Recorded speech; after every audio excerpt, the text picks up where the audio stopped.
I downloaded this app in January when the cold can honestly explain loneliness.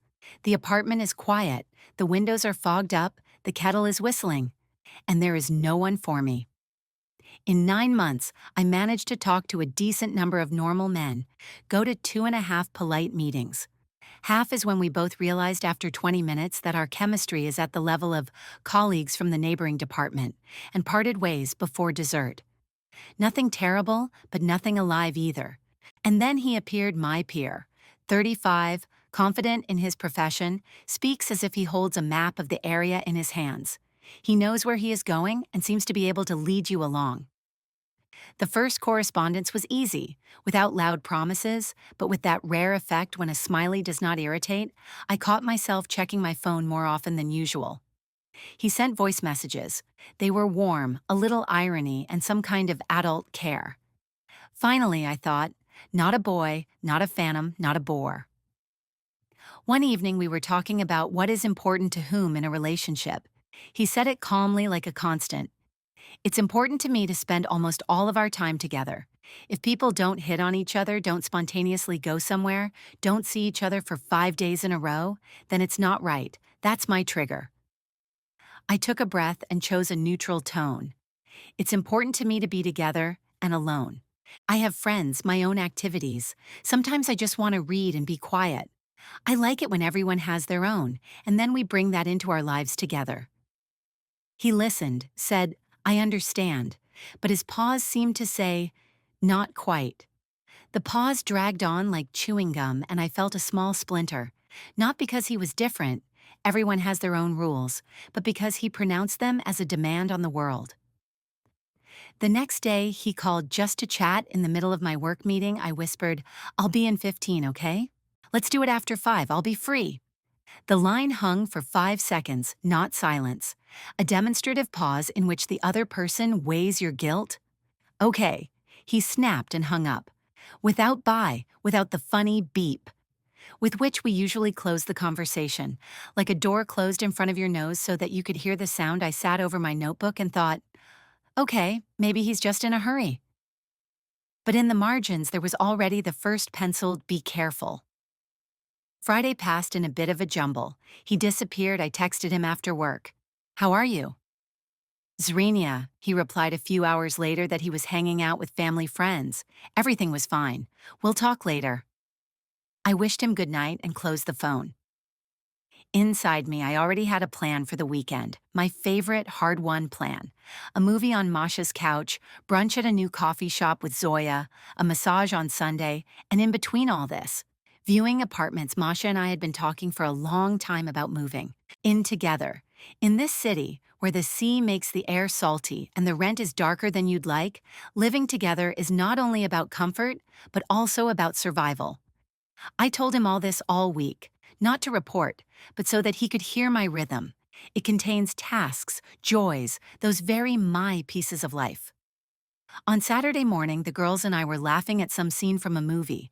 I was taking a photo of Masha's cat with her ridiculous whiskers, and my phone was flashing with short messages from him. Either a sticker or, I'm on my way home, then I'll stop by to buy something, send me a photo, what should I get? I replied that I'd be busy, but if he sent me some options, I'd take a look later.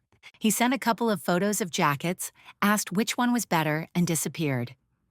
Everything seemed ordinary, and in the middle of the day, he called. His voice was cheerful, as if he had already managed to conquer 3 tasks from the list. I rushed to you, he said. 50 minutes and I'm in your city. I wanted to give you a surprise. For a second, it seemed to me that I had misheard. You what? I asked. I'm coming to you, he repeated, as if I should scream with joy. I've long wanted to spend the weekend with you. I'll give you flowers, we'll take a walk, eat somewhere tasty. Romance, well. I stood in the middle of Masha's kitchen, sticky from sweet popcorn, wearing socks with penguins, and tried to combine 2 frames. Our conversation about boundaries and this, I'm on my way.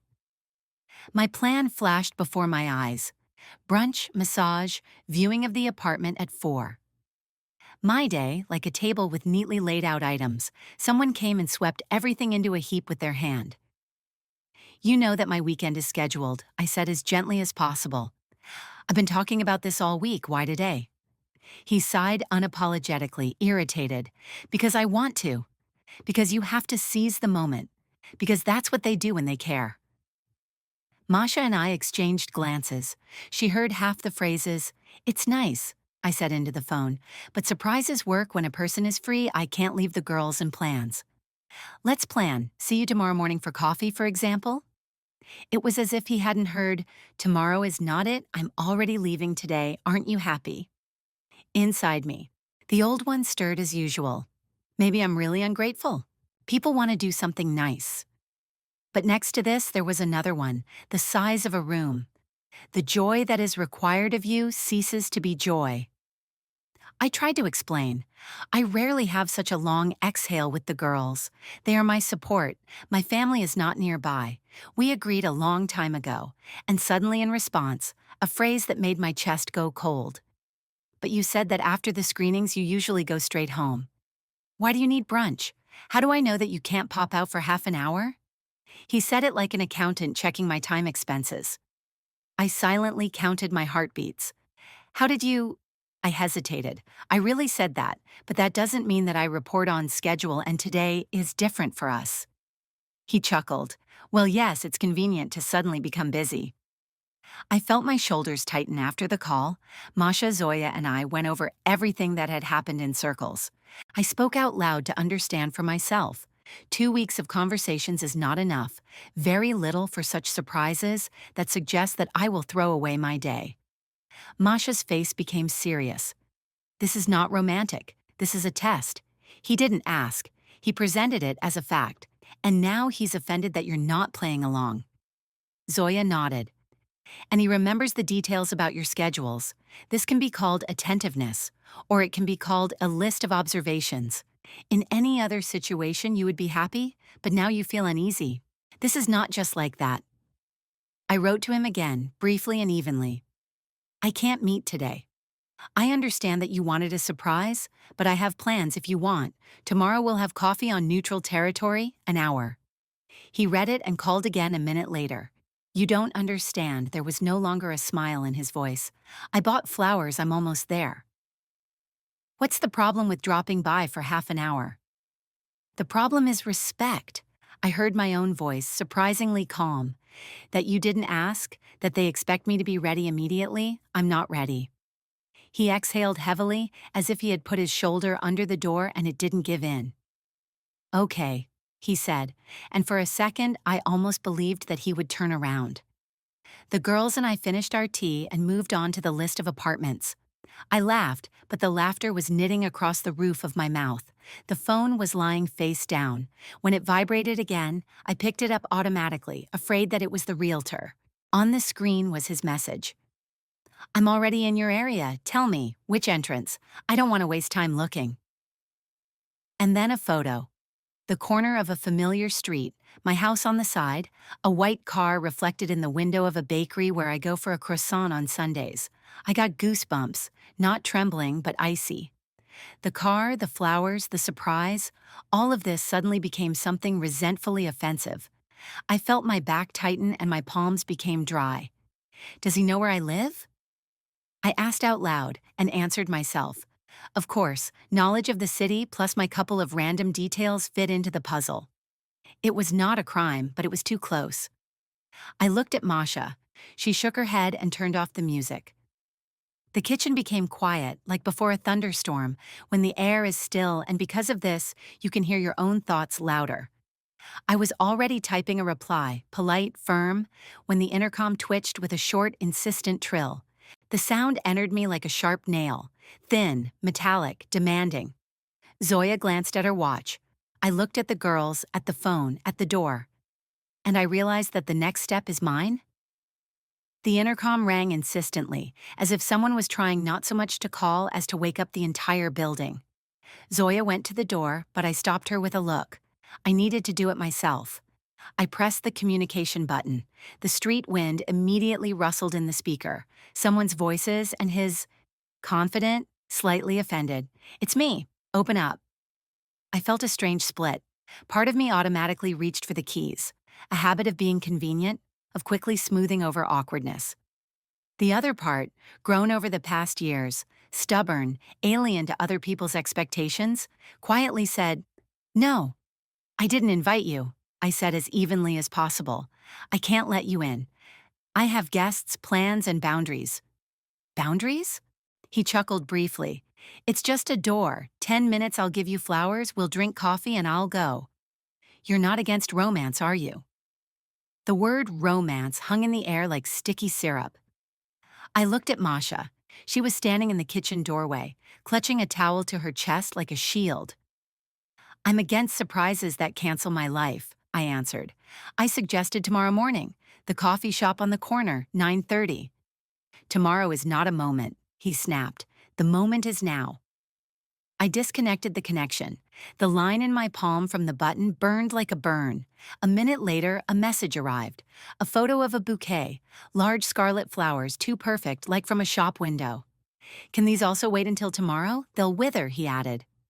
I almost laughed. I was simultaneously anxious and offended, and laughter was the only valve. "Flowers are not a pass," I dialed. "Not today. See you tomorrow, if you're ready to respect my plans." A long pause. The car in the yard seemed to be rattling. The bass of the motor reached us, mixed with distant laughter from the neighboring entrance. Then a new trill of the intercom. Short, nervous. "Why are you like this?" His voice became softer, almost plaintive. I wanted to spend time with you. Is it bad to want to be together?" "We are not children to play, 'I'm busy.' You yourself said that you are lonely in the city." He hit right in the crack I shared with him, but I knew well how they persuade you to break your own rules. They take your vulnerability and make an excuse out of it. "One thing doesn't cancel the other," I said. "I may be lonely, and I still may not be able to cancel myself for someone else's, 'I won't go out, forgive me.'" After that, he went silent. The car in the yard stalled. I heard Zoya exhale. It turns out she hadn't been breathing the whole time. We tried to get back to the movie, but the plot was all mixed up in my head into one background. Every couple of minutes, my phone was blinking. Sometimes it was "Okay, don't worry." Sometimes, "I don't understand why you're so cold." Sometimes again, "You said yourself that after watching you go straight home. Why is it brunch today?" This precision and detail no longer looked like attention. It was a routine notebook I stopped answering. I put my phone on Do Not Disturb mode and asked the girls to get ice cream from the freezer. I wanted to give my body something simple. Cold, sweetness, a spoon.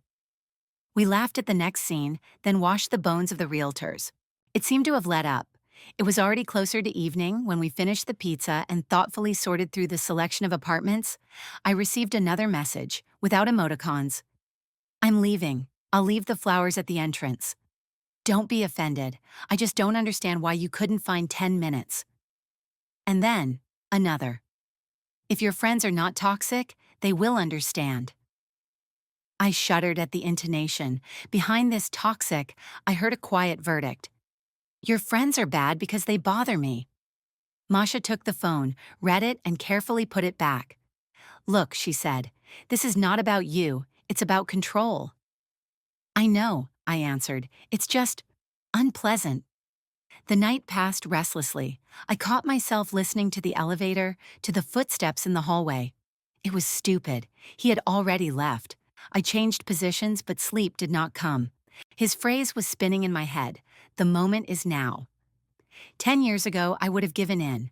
I would have jumped out in sneakers and a hoodie, apologized for being such a busy bitch, accepted the bouquet, spent 40 tense minutes and returned, feeling ungrateful. Now I lay in the dark and repeated in a whisper, "My plans are also my now." The morning began with an almost usual ritual. Shower, breakfast, correspondence with the realtor. The girls fell asleep at my place, and the apartment looked like a camp. Pillows like snowdrifts, mugs around the perimeter, laughter in the bathroom doorway. We made a plan. Brunch, viewing 2 apartments, then everyone has their own things to do. I wrote to him out of inertia because that's what we agreed on. "If your offer for coffee is still on, 9:30, coffee shop on the corner." He responded quickly, "I'm catching up on sleep after the road. Let's do it another time.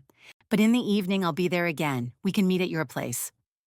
I read it twice and felt a strange touch pass over my skin, as if you were stroked the wrong way. Is he going to go again? Zoya raised an eyebrow, spreading toast. Looks like it, huh? A warning? Masha nodded at the phone. I wrote one thing. Don't come without permission. I won't meet.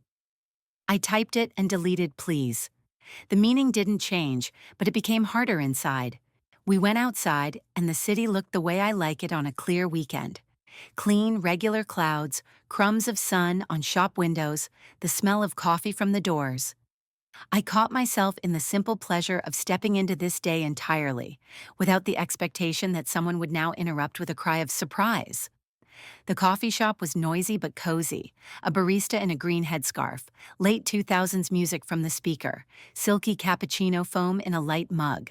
We talked about the future, about how great it would be to rent an apartment together, an outlet by the sofa so you don't have to reach for your charger, curtains that don't clash with the carpet, hooks in the bathroom for all our towels. Before the first apartment, I briefly checked my phone, missed calls from him, a couple of messages I didn't open. Later, I said to myself and went up the stairs to the house with stained glass entrance windows. The owner showed the kitchen, where the radiator hissed like a cat, and the room where the sun became a stripe on the parquet floor. We did and uh-huh, exchanged glances, whispered about the price. Everything was calm until my phone vibrated in the hallway. I took it, mechanically, thinking that it was the realtor from the second apartment. The message was from him. I see in the ad that you are looking at the second one on Sadavaya Street. At 4. I will just be passing through. I will drop in for a minute, just to say hi. Don't ignore it. I felt something heavy move inside me. Irritation, anxiety, a pang of anger. He wasn't just wanting a moment. He was plotting a route through my day, like a map I hadn't shared with him. I turned off the screen and took a deep breath. Masha looked at me questioningly. I showed her the message. She pressed her lips together and inhaled sharply. This isn't okay. I know, I said, and I think it's time for me to say not no now, but no at all. We left the first apartment and the air didn't seem so inviting to me. After brunch, all conversations sounded a little louder than they should have. It was several hours before 4. We walked around the market, choosing tomatoes that we wouldn't buy. But speech was already forming inside me. Not defensive, not apologetic, clear. At 5 to 4, we approached the second apartment. The stone staircase smelled of rain and old wood. I knew he might be here. My heart was pounding. I'm ashamed to admit, but not from the joy of meeting him, but from the panic you feel when the door to your private zone is opened without knocking. And when we got to the right floor, I saw a male figure with a bouquet at the window of the stairwell, the same too correct shop window one. He was smiling like a man convinced of his own rightness. I stopped 3 steps away. He didn't notice Masha at all. He was looking over her shoulder at me. Hello, he said, and in that hello there was not glad, but well, is that enough? I exhaled and said, we need to talk, but not so you can convince me, so you can hear me. He bowed his head and rolled his eyes slightly, barely noticeably, like a teacher preparing to talk to a difficult student. I realized that the next scene would decide not about flowers or surprises. It would decide whether there would be someone in my life who listens or someone who measures. And I took a step towards him. He stood with the bouquet as if he were holding an ID card, slightly in front, at chest level, so that I could see it clearly, and so that if anything happened, he could put it between us as an argument. It was light on the landing. A rectangle of sun fell from the window onto the gray tiles, and the dust in this square looked like snow in the July air. I suddenly clearly thought that the red flowers looked bad against the background of the green paint on the stairs. Too theatrical, like a set for a stage where emotions are portrayed, not lived. I'm not going to argue with you, I said. I want you to hear. 2 weeks is way too early for such gestures. I talked about my plans, you ignored them. This isn't romantic. This is disrespect. He smiled at the corner of his lips. You're being dramatic. I'm not barging into your apartment. I just came to be together. I thought you'd be happy. Any normal girl would be happy. Masha moved slightly, standing sideways to me, not blocking but as if expanding my space. I felt gratitude, silent and very specific. I am a normal girl, I answered calmly, and I am not happy when my plans are devalued and called a game of being busy. When my no is turned into a test of feelings. You can want as much as you like, but my time does not belong to your I want. He took a half step, but not forward, rather to the center of the stage, the way people stand when they are sure that they are about to be applauded. Listen, he said more softly. I had a hard experience. I was betrayed once because we saw each other little. I don't want to repeat it. I believe in closeness, real, close, when people want to spend every free minute together. Is this an indicator? An indicator of what? I asked. That everything else in your life is secondary? That a person stops being themselves and becomes part of your schedule? He looked away for a second, not because he was lost in thought, but because he was looking for an answer that sounded better. An indicator that you are not an excuse, that you are important. He found a beautiful formulation and handed the bouquet forward. Take it. These are just flowers. Just flowers. I looked at the open, tight buds. They smelled like store-bought flowers, persistent, identical, slightly chemical. I remembered how once a friend brought me a sprig of eucalyptus, and we drank tea all evening and the kitchen smelled clean and calm. Just flowers come in different forms. Just is also about the way they are held out. No, I said, I won't take them. No surprises at my door. No routes adjusted to my viewing. No intercoms without an agreement. I feel uncomfortable and anxious. I'm not ready to continue communicating if this is normal for you. He looked at me as if I had suggested that he light a fire in the library. Because of what? He asked in surprise. Because I came? Are you serious? Are you that afraid of intimacy? Or did your girlfriends wind you up? I'm not afraid of intimacy. I smiled with the corner of my lips, surprised by my own calm intonation. I choose healthy intimacy where they ask, and don't present you with a fait accompli. Where no is not an insult, but information. He exhaled heavily, put the bouquet on his hip line, as if saving it for later.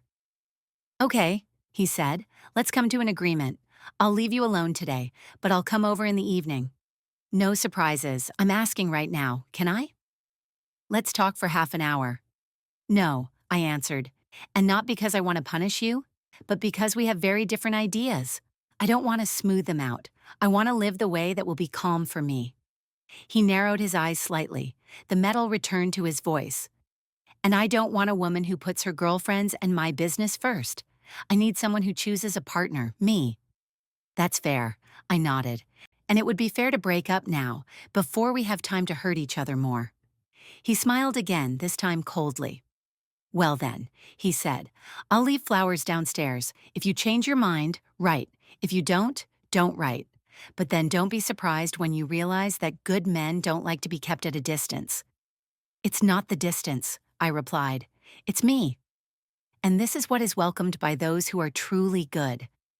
The door creaked behind us. A realtor came out, a short woman in a bright blue raincoat, and seeing us, froze like a bird afraid of crashing into the glass. I moved towards her.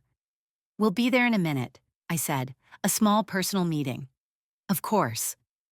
She became embarrassed and disappeared back, leaving us in the silence of the stairs. He shrugged and turned to go down.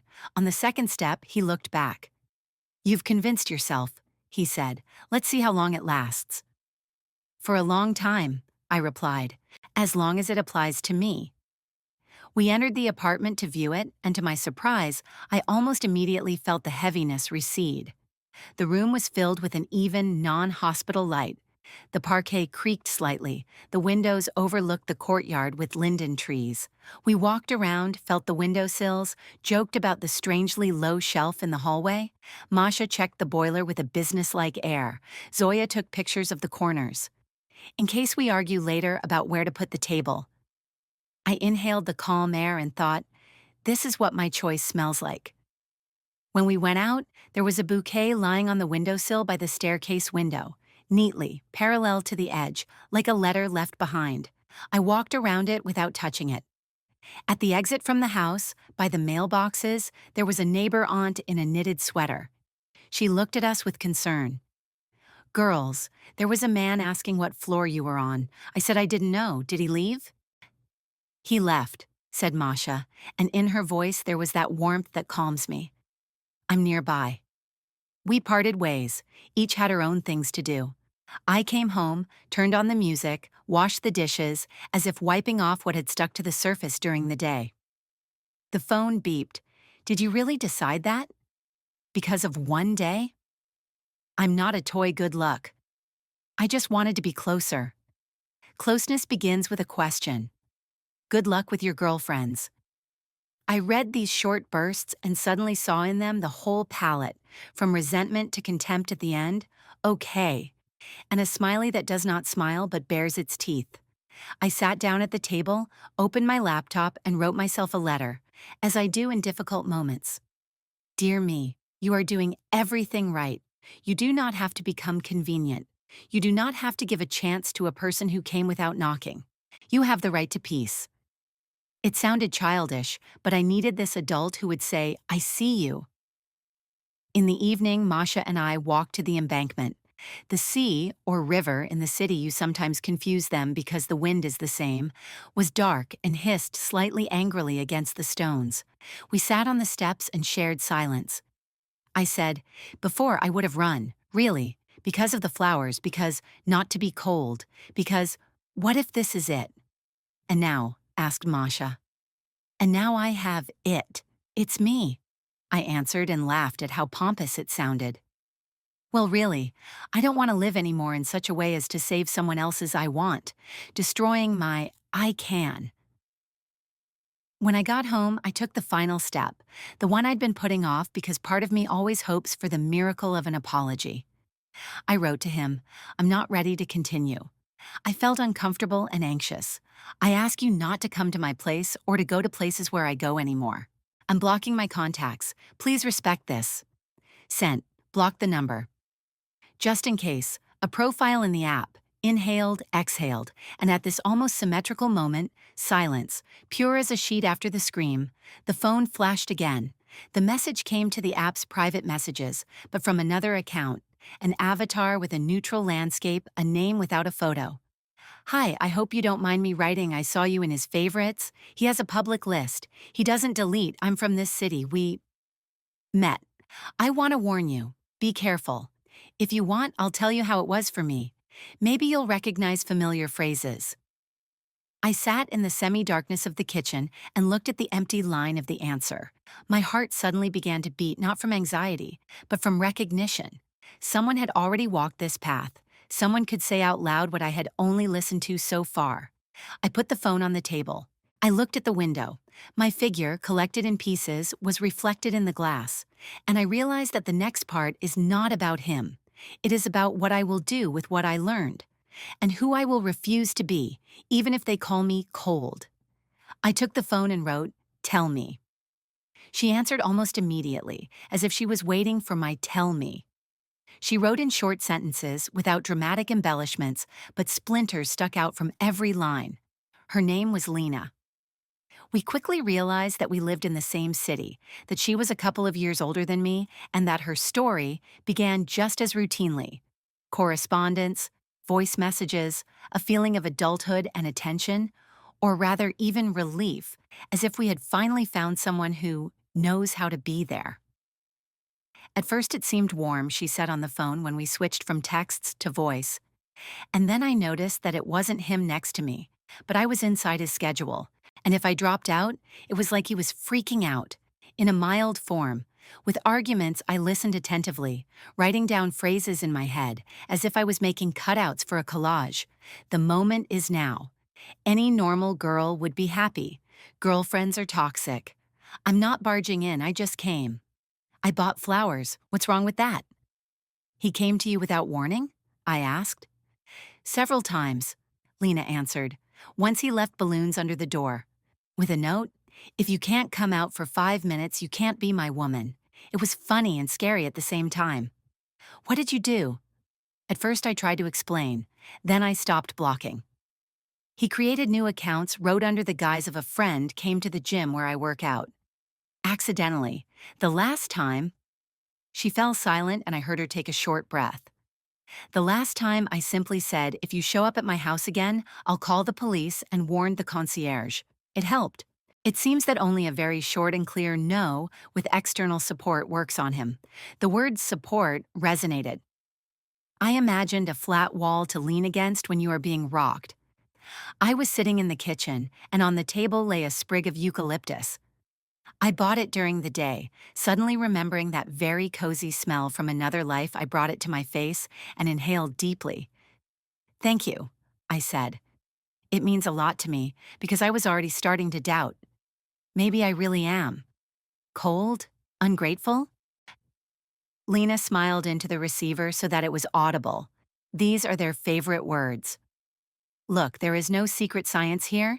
It's just that for them, closeness is immediate accessibility. And for us, it's agreement and respect.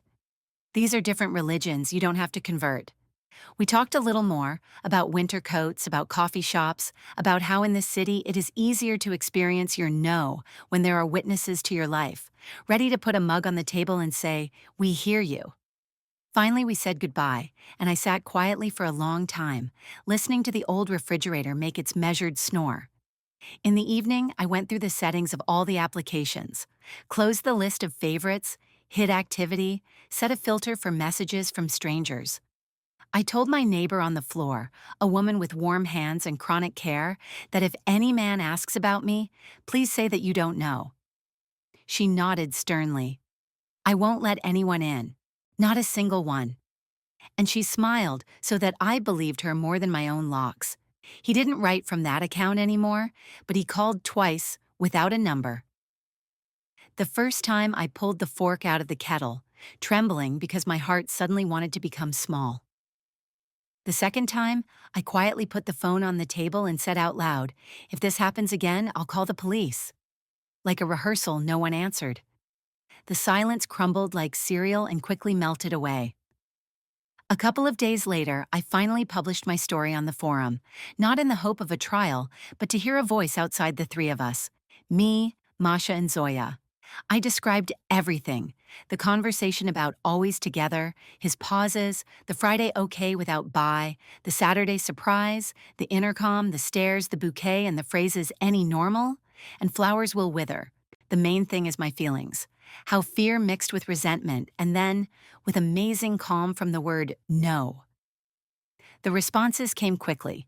People wrote from different time zones and different biographies, but the notes merged into a chorus. You don't have to. It's not romantic.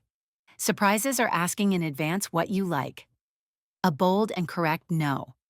Someone sent a checklist of signs of early control. Someone sent a link to a book. Someone simply left a smiley in the form of a mug with steam and the words, "Hold on." I read and felt how each line returned to me a piece of faith in my own map of the world. At the end of the week, Masha and I went to look at apartments again. One of them had a window in the bathroom. Funny at shoulder level, narrow like a letter. "There will be eucalyptus here," Masha said. "There will be a rug here that doesn't fight with the curtain," I answered, and we burst out laughing because we remembered one of our previous renovations when everything fought with everything else. After the screening, we went into a coffee shop where, instead of numbers on the tables, there were small wooden signs with lines from songs. We got Sweet Disposition. For the first time in days, I felt that the music in my head had stopped playing the alarming part and switched to a major key. In the evening, my mother called from another time zone. We rarely talk about my relationship. She has her own careful timidity in this place, and I have mine. Do not disturb. I told her in general terms. There was a person who confused intimacy with an attempt to own my time. I said no. Mom was silent for a long time, and then said her favorite phrase, "I'm glad that you have a measure." For us, measure is a word about an internal ruler. How much to take, how much to give, where to put it. I smiled. "Yes," I answered, "and it increases." The next day, there was a bouquet lying at my entrance, no longer theatrically scarlet, but some kind of collected, multicolored with a strange postcard without a signature. I wanted the best. I stopped for a second, then looked up at the intercom. On my floor, at the button that I touched yesterday, and I realized that this was not a gift. This was a marker. I was here. I picked up the bouquet with 2 fingers like a wet towel and carried it to the trash can next to the bench. An old neighbor looked at me over her glasses. Beautiful, she said. Yes, I answered, but not mine. It was easy to go to the apartment. For the first time, I felt that I was returning not just home, but to myself. I put the kettle on, took out a white bowl, brewed jasmine. I took out a small glass vase and put eucalyptus in there, just a branch without anything. It smelled clean and quiet without syrup. Those days somehow coincided. The realtor called. That apartment with the window in the bathroom is ours. We signed the contract with jokes, blurry signatures, and plans. In the evening, we moved a couple of boxes, books, a lamp, a blanket. Masha brought her funny mug with a cat. We hung a couple of hooks. Masha put a jar of dried herbs on the windowsill. I secured a small hook by the door for the keys. Little things are like anchors to which to live clings. We had a small housewarming party. Cheese, grapes, bread from the corner bakery, a bottle of plain white wine. There was a transparent vase of eucalyptus on the table. Instead of toasts, we said one phrase each. Masha said, "To an apartment where we won't have to make excuses." Zoya, "To friends who will stand sideways and expand your space." Me, "To the fact that romance is asking, are you comfortable?" And we laughed again because to someone this might seem boring, but to us, it was right. Sometimes I caught myself checking the window, listening to footsteps in the entryway. It passes like bruises pass when you stop touching them. It turns out that calm returns not loudly but in layers. You just wake up one morning and realize that for the third day, you haven't thought about who and where. You go to cook oatmeal and notice that your head is empty. In a good way. You look at your messages and see funny correspondence with friends, exchange of recipes, and not a single phrase that begins with, "The moment is now." A couple of weeks later, he finally wrote from an unfamiliar number. The message was longer than usual and more even. I analyzed it. Maybe I went too far. It's hard for me to trust when a person chooses friends and affairs instead of me. I wanted to fix it. I didn't know how. Good luck to you. There was no more "you're cold" or "any normal one" or "flowers will wither." I read it and didn't feel anger, only an interesting emptiness, like after a closed book. I didn't answer. It wasn't about revenge, but about the fact that my story with him ended before it actually began. I sat down on the windowsill of the new kitchen. The slanting autumn light was falling in the window. The shadow of the eucalyptus was rolling in the vase. I thought that I had my measure, that I had learned not to confuse someone else's you first with my own me too, that I have the right to choose not only who, but also how. And if this story had one single conclusion, it would sound simple. Romance without consent is an invasion. Everything else is details. Flowers, pauses, intercoms, stairwells, other people's expectations, my fears. All of this is secondary, and primary is my right to say yes, not because it's necessary, but because it's so quiet inside. In the evening, I reread my old drafts, explain why I can't, soften it so as not to offend, move things, and for the first time calmly press delete. Cars were making noise outside the window. The kettle was boiling. Masha was arguing with a drill in the next room. We were hanging a shelf and nothing was working out for us. I went to her, we climbed onto chairs, laughed at the word hammer drill, dropped a screw, found it under the blanket. By evening, the shelf hung straight. The eucalyptus in the bathroom had darkened from the hot shower and smelled stronger. There were 3 towels hanging on the hanger, each with its own place, its own hooks. I turned off all the lights, left one lamp, and our new, still empty apartment suddenly became a home, because not a single door opened without knocking. I don't know who the next person who appears in my phone will be. Maybe we'll go to spontaneous breakfasts and buy tickets to the sea at night. I'm not against moments, but I know for sure the moment in which I was not asked is not mine, and I don't have to live in it. This is my point. Not loud, not victorious, just a point after which ordinary life begins in which I choose myself. And from this choice, I finally have enough strength to love those who know how to ask, "Are you comfortable?" and wait for an answer. Beginning of form, end of form,